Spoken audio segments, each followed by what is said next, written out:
Hello, ഇന്നത്തെ കഥയിലേക്ക് എല്ലാവർക്കും സ്വാഗതം. ചാനൽ ആദ്യമായിട്ട് കാണുന്നവരാണെങ്കിൽ ഒന്ന് സബ്സ്ക്രൈബ് ചെയ്തിട്ട് ലൈക്ക് ചെയ്യണേ. അങ്ങനെ നമ്മുടെ അമ്മ മനസ്സിൻ്റെ ഇന്നത്തെ എപ്പിസോഡിലേക്ക് പോവാട്ടോ.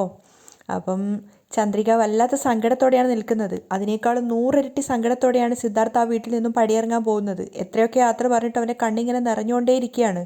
അവസാനം വീണ്ടും വീണ്ടും ചന്ദ്രികയെ നോക്കിയിട്ട് കാറിൽ സിദ്ധാർത്ഥ് കയറി ഇരിക്കുന്നുണ്ട്. സിദ്ധാർത്ഥ് പോകുന്നത് തന്നെ നോക്കി നിൽക്കുകയാണ് ചന്ദ്രിക. അവളുടെ ഹൃദയം നിലക്കുന്ന പോലത്തെ വേദന അവൾക്ക് തോന്നുന്നുണ്ടായിരുന്നു. അങ്ങനെ കുറച്ചു ദൂരം കൂടെ മുന്നോട്ട് പോയപ്പോൾ എല്ലാവരും, അതായത് മഹേന്ദ്രനും മുത്തശ്ശനും മുത്തശ്ശിയും മേഘയും അതുപോലെ ജാനകിയും എല്ലാവരും തിരിച്ച് അകത്തേക്ക് കയറി സിദ്ധാർത്ഥിൻ്റെ കാർ അവിടുന്ന് നീങ്ങുന്നതിനനുസരിച്ച്. പക്ഷേ ചന്ദ്രികയ്ക്ക് ശരിക്കും ഭൂമി പിളർന്ന് താഴേക്ക് പോകുന്ന പോലെ ഒരു അവസ്ഥയാണ് തോന്നുന്നത്. അവൾ ഒരുപാട് നേരം നെഞ്ചു പൊട്ടുന്ന വേദനയോടെ ആ കാഴ്ച കണ്ടു നിൽക്കുകയാണ്. സിദ്ധാർത്ഥിൻ്റെ വണ്ടി ഇങ്ങനെ അകന്നകന്ന് പോകുന്നത്. അവളുടെ കണ്ണിങ്ങനെ നിറഞ്ഞുകൊണ്ടേ ഇരിക്കുന്നുണ്ടായിരുന്നു. എല്ലാവരും പോയ സമയത്ത് ചന്ദ്രിക അവിടെ തൂണ് ചാരി നിലത്തിയിരുന്ന് പൊട്ടി പൊട്ടി കരയാണ്. കാരണം അത്രയേറെ അവൾക്ക് പറഞ്ഞറിയിക്കാൻ പറ്റാത്ത സങ്കടത്തിലാണ് അവൾ ഉണ്ടായിരുന്നത്. അതേ മാനസികാവസ്ഥയിൽ തന്നെയാണ് സിദ്ധാർത്ഥ ഉള്ളത്. കാറിൽ കയറി ഇരുന്നെങ്കിൽ ഒരു പ്രതിമ കണക്കെയാണ് സിദ്ധാർത്ഥ ഇരിക്കുന്നത്. ആ സമയത്തൊക്കെ അവൻ്റെ മനസ്സിൽ വന്നുകൊണ്ടിരുന്ന കാര്യങ്ങൾ ഇത് മാത്രം തന്നെയാണ്. ചന്ദ്രികയുടെ കൂടെ, അതായത് ജീവിക്കാൻ ആഗ്രഹിച്ചതും അതുപോലെ തന്നെ അവർ രണ്ടുപേരും ഒന്നിച്ചുണ്ടായിരുന്ന ആ ഒരു നല്ല നല്ല നിമിഷങ്ങളൊക്കെ സിദ്ധാർത്ഥിൻ്റെ മനസ്സിൽ കൂടി ഇങ്ങനെ വരുന്നുണ്ടായിരുന്നു.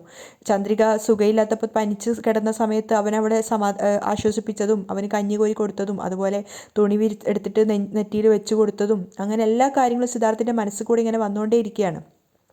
കിണറ്റിലേക്ക് സിദ്ധാർത്ഥ് വീണ സമയത്ത് ഒട്ടും ആലോചിക്കാതെ ചന്ദ്രിക കൂടെ എടുത്ത് ചാടിയതും രക്ഷിച്ചതും, ആക്സിഡൻറ്റ് പറ്റിയ സമയത്ത് അവൻ്റെ കയ്യിലുള്ള മുറിവുകൾ ഇതാക്കിയതും, അങ്ങനെ ഓരോന്നോരോന്ന് ആലോചിക്കും തോറും സിദ്ധാർത്ഥിൻ്റെ കണ്ണിങ്ങനെ നിറഞ്ഞുകൊണ്ടേ ഇരിക്കുന്നുണ്ടായിരുന്നു. അവനെ നിയന്ത്രിക്കാൻ സാധിക്കുന്നില്ല. അതേ മാനസികാവസ്ഥയിൽ തന്നെ പൊട്ടി പൊട്ടി കരഞ്ഞുകൊണ്ടിരിക്കുകയാണ് ചന്ദ്രിക. കാരണം അവൾക്കും സിദ്ധാർത്ഥിൻ്റെ ആ ഒരു വേർപാട് സഹിക്കാവുന്നതിലേറെയായിരുന്നു. എത്രയൊക്കെ വേണ്ടാന്ന് പറഞ്ഞാൽ അവളുടെ ഉള്ളിൽ സിദ്ധാർത്ഥിനോട് അത്രയേറെ സ്നേഹം ഉണ്ടായിരുന്നു. അതുപോലെ തന്നെ മലറിനെ കുറിച്ച് ഓർക്കും തോറും സിദ്ധാർത്ഥിന് വല്ലാത്ത സങ്കടവും കുറ്റബോധവും ഒക്കെ തോന്നുകയാണ്. കാരണം അവളോടൊന്ന് യാത്ര പറയാൻ പോലും സാധിച്ചിട്ടില്ല. അതിനേക്കാൾ ഉപരി അവർ രണ്ടുപേരെയും വേർപിരിയാന്നുള്ളത് സിദ്ധാർത്ഥിന് സഹിക്കാവുന്നതിലേറെയാണ്. അവൻ്റെ കണ്ണ് നിറയുന്നത് കണ്ടിട്ടാണ് ഡ്രൈവർ തിരിഞ്ഞ് അവനോട് ചോദിക്കുന്നത്, എന്താ സർ, കരയുന്നുണ്ടല്ലോ? അപ്പോൾ സിദ്ധാർത്ഥ് ഒന്നും പറയാതെ കണ്ണ് തുടച്ചുകൊണ്ട് വേഗം പറയണം അയാളോട്, നിങ്ങൾ വണ്ടി എടുത്തോ, കുഴപ്പമൊന്നുമില്ല എന്ന് പറയുന്ന സമയത്ത് ഡ്രൈവർ ചോദിക്കുന്നുണ്ട്, വീട്ടുകാരെയും എന്താ അമ്മയും അച്ഛനൊക്കെ പിരിഞ്ഞതിൻ്റെ സങ്കടമായിരിക്കും അല്ലേ? അതെ, സിദ്ധാർത്ഥ് അങ്ങനെ പറഞ്ഞ അയാളോട് ഒരു കള്ളം പറയാണ്. അവസാനം സിദ്ധാർത്ഥ് തൻ്റെ ലക്ഷ്യസ്ഥാനത്ത് എത്തുകയാണ്. എയർപോർട്ടിൽ എത്തിയിട്ടുണ്ടായിരുന്നു. അങ്ങനെ കാറിൽ നിന്ന് ഇറങ്ങിയ സമയത്ത് ഡ്രൈവർ അവനിക്ക് അവൻ്റെ ലഗേജൊക്കെ എടുത്ത് കൊടുക്കുകയാണ്. അതിനുശേഷം ഡ്രൈവർ അവനോട് യാത്ര പറഞ്ഞിട്ട് അവിടുന്ന് പോകുന്നുണ്ടായിരുന്നു. അങ്ങനെ സിദ്ധാർത്ഥ് ഒരു സ്ഥലകാല ബോധമില്ലാതെയാണ് നടക്കുന്നത്. ആ സമയത്ത് അവിടത്തേക്ക് വന്നിട്ടുണ്ടായിരുന്ന ഒരു കാർ നിർത്താതെ ഹോൺ അടിക്കുന്നുണ്ടെങ്കിലും സിദ്ധു അത് കേൾക്കുന്ന പോലും ഉണ്ടായിരുന്നില്ല. അതുകൊണ്ട് തന്നെ ആ കാർ തട്ടിയിട്ട് അവനവിടെ വീഴുകയാണ്. അപ്പോൾ ആ ഡ്രൈവർ ഇറങ്ങി വന്നിട്ട് സിദ്ധാർത്ഥിനോട് ആദ്യം ക്ഷമ പറയുകയാണെങ്കിലും പിന്നീട് അയാൾ പറയുന്നുണ്ട്, ഞാൻ ഒരുപാട് ഹോൺ അടിച്ചു സാർ, ഏത് ലോകത്താണ് നടക്കുന്നതെന്നൊക്കെ ചോദിക്കുന്ന സമയത്ത് സിദ്ധാർത്ഥ് പറയാണ് സോറി എന്നൊക്കെ പറഞ്ഞ് സിദ്ധാർത്ഥ് മാപ്പ് പറഞ്ഞുകൊണ്ട് വേഗം അകത്തേക്ക് പോവാണ്. എയർപോർട്ടിനകത്തുള്ള ഓരോ പ്രൊസീജിയർ കഴിഞ്ഞിട്ട് അവിടെ വെയിറ്റിങ്ങിൽ ഇരിക്കുന്ന സമയത്താണ് അവിടെ നിന്നൊരു ചേച്ചി വന്നിട്ട് സിദ്ധാർത്ഥിനോട് ചോദിക്കുന്നത്, മോനെ എൻ്റെ ഫോണിൻ്റെ ചാർജ് കഴിഞ്ഞു, നിൻ്റെ ഫോണൊന്ന് തരാമോ എന്ന് ചോദിക്കുന്ന സമയത്ത് സിദ്ധു വേഗം തന്നെ അവൻ്റെ ഫോൺ എടുത്ത് കൊടുക്കുകയാണ്. കാരണം അവൻ ശരിക്കും ആ ഒരു ലോകത്തെ അല്ലായിരുന്നു. വേറൊരു അവസ്ഥയിൽ, ഒരു മാനസികാവസ്ഥയിലാണ് സിദ്ധാർത്ഥ് ഇരിക്കുന്നത്. അവൻ്റെ കണ്ണ് നിറയുന്നുണ്ടായിരുന്നു, ഹൃദയം നിലച്ചു പോകുന്ന വേദന ഉണ്ടായിരുന്നു. അതേസമയം മലറിൻ്റെ അടുത്തേക്ക് വന്നിരിക്കുകയാണ് ചന്ദ്രിക. അവൾ വന്ന സമയത്ത് മലർ അപ്പോഴും നല്ല ഉറക്കത്തിലാണ്. അപ്പോൾ മലറിൻ്റെ അടുത്ത് വാത്സല്യത്തോടെ വന്നിരുന്ന് അവളുടെ നെറ്റിയിൽ തഴുകിയ സമയത്ത് ചന്ദ്രികയ്ക്ക് മനസ്സിലായത് അവളുടെ പനി ഒട്ടും കുറഞ്ഞിട്ടില്ല എന്ന് മാത്രമല്ല, നന്നായിട്ട് കൂടിയിട്ടുണ്ട്. അതുകൊണ്ട് തന്നെ ചന്ദ്രിക വേഗം പോയിട്ട് കഷായം എടുത്തുകൊണ്ട് വന്നിട്ട് മലറിനെ വിളിച്ച് എഴുന്നേൽപ്പിക്കുകയാണ്. എന്നിട്ട് ചന്ദ്രിക അത് മലറിന് കൊടുക്കാൻ ശ്രമിക്കുന്നുണ്ട്.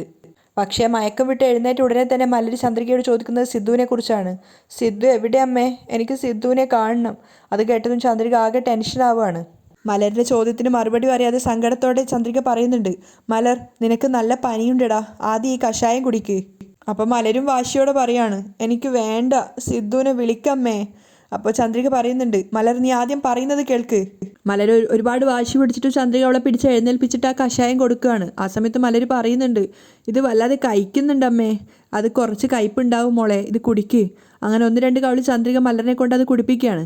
അതിനുശേഷം നിറഞ്ഞ കണ്ണുകളോടെ ചന്ദ്രികയോട് മലര് വീണ്ടും ആവശ്യപ്പെടുകയാണ്, എനിക്ക് സിദ്ധുവിനെ കാണണം അമ്മേ. അങ്ങനെ സങ്കടത്തോടെ ചന്ദ്രികയും പറയുന്നുണ്ട്, എടാ സിദ്ധു സാർ ഇപ്പോൾ വീട്ടിലില്ല. ചന്ദ്രികയുടെ ആ ഒരു സങ്കടം നിറഞ്ഞ മുഖം കണ്ടതും മലറിന് ആകെ കൂടെ സങ്കടമാവാണ്. അപ്പോൾ അവൾ വീണ്ടും കരഞ്ഞുകൊണ്ട് ചോദിക്കുകയാണ്, സിദ്ധു എവിടെ അമ്മേ? സിദ്ധു സാറ് അമേരിക്കയ്ക്ക് പോയടാ. കരഞ്ഞുകൊണ്ടാണ് ചന്ദ്രിക പറയുന്നത്. അത് കേട്ടതും മലരും പൊട്ടി പൊട്ടി കരയാണ്. അവൾ ചോദിക്കുന്നുണ്ട്, സിദ്ധു അമേരിക്കയിലേക്ക് പോയോ? എനിക്കിപ്പോൾ സിദ്ധുവിനോട് സംസാരിക്കണം, സിദ്ധുവിനെ ഫോൺ ചെയ്യാമ്മേ. മലര് കരഞ്ഞുകൊണ്ട് പറഞ്ഞതും ചന്ദ്രിക എന്താ ചെയ്യേണ്ടതെന്ന് അറിയാത്തൊരവസ്ഥയിലായി.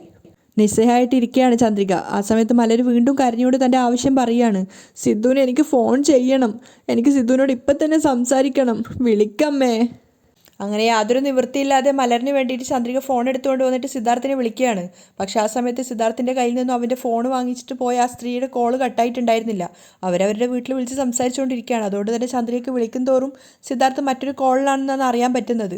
അങ്ങനെ സങ്കടത്തോടെ ചന്ദ്രിക മലറിനോട് പറയാണ്, സിദ്ധാർത്ഥ് സാർ മറ്റൊരു കോളിലാടാ, സിദ്ധുവിൻ്റെ ഫോണിലേക്ക് വിളിച്ചിട്ട് കിട്ടുന്നില്ല. അത് കേട്ടത് മലർ ഒന്നുകൂടെ വാശി പിടിച്ച് കരയാണ്. സിദ്ധു എന്നെ വിട്ട് പൊയ്ക്കളഞ്ഞോ? എനിക്ക് ഇപ്പം തന്നെ സിദ്ധുവിനെ കാണണം. ചന്ദ്രിക എത്ര തന്നെ നിയന്ത്രിക്കാൻ ശ്രമിച്ചിട്ടും മലറിൻ്റെ വാശി മാറുന്നുണ്ടായിരുന്നില്ല. അവൾ ആ പനിയോടെ തന്നെ വാശിയോടെ കരയാണ്. എനിക്കിപ്പം തന്നെ സിദ്ധുവിനെ കാണണം, എനിക്ക് കാണണം. ചന്ദ്രിക എത്ര തന്നെ നിയന്ത്രിക്കാൻ ശ്രമിച്ചിട്ടും മലർ അവളുടെ വാശി നിർത്തുന്നേ ഉണ്ടായിരുന്നില്ല. അവൾ ആവർത്തിച്ച് ഇത് തന്നെ പറഞ്ഞ് കരഞ്ഞുകൊണ്ടിരിക്കുകയാണ്. എനിക്ക് സിദ്ധുവിനെ കാണണം, എനിക്കിപ്പം തന്നെ സിദ്ധുവിനെ കാണണം എന്ന് പറഞ്ഞ്. പക്ഷേ ചന്ദ്രിക എത്ര തന്നെ പറഞ്ഞിട്ടും മലർ അനുസരിക്കുന്നുണ്ടായിരുന്നില്ല. അവസാനം കരഞ്ഞ് ചന്ദ്രിക പറയാണ്, മലർ പറയുന്നത് കേൾക്ക്, സിദ്ധു സാറ് പോയിക്കളഞ്ഞു. പക്ഷെ പെട്ടെന്ന് തന്നെ ചന്ദ്രിക പ്രതീക്ഷിക്കാതെ മലറിന് അപസ്മാരം പോലെ തോന്നുകയാണ്. അവൾ തളർന്ന് അവിടെ ബോധം കെട്ട് വീഴുന്നുണ്ട്. അത് കണ്ടു നിന്ന് ചന്ദ്രിക വല്ലാതെ പേടിക്കുകയാണ്. അവൾ നോക്കുന്ന സമയത്ത് മലർ അവിടെ ബോധം കെട്ട് വീണിട്ടുണ്ടായിരുന്നു. മലർ മോളെ, എൻ്റെ കുഞ്ഞിന് എന്ത് പറ്റി? സിദ്ധു സാറെന്ന് പറഞ്ഞ് എൻ്റെ കുഞ്ഞിന് എന്ത് പറ്റിയെന്ന് അറിയില്ല എന്നൊക്കെ പറഞ്ഞിട്ട് മഹേന്ദ്ര സാറിനെ വിളിക്കാൻ വേണ്ടിയിട്ട് ഓടുകയാണ് ചന്ദ്രിക. അപ്പോഴേക്കും മലർ അവിടെ ബോധം കെട്ട് കിടക്കുകയാണ്. സിദ്ധാർത്ഥാണെങ്കിൽ എയർപോർട്ടിൽ ആകെ വിഷമിച്ചിരിക്കുകയാണ്. ചന്ദ്രിക നേരെ മഹേന്ദ്രൻ്റെ അടുത്തേക്കാണ് പോയിട്ടുണ്ടായിരുന്നത്. അവിടെയാണ് ഇന്നത്തെ എപ്പിസോഡ് വൈൻഡപ്പ് ചെയ്യുന്നതും.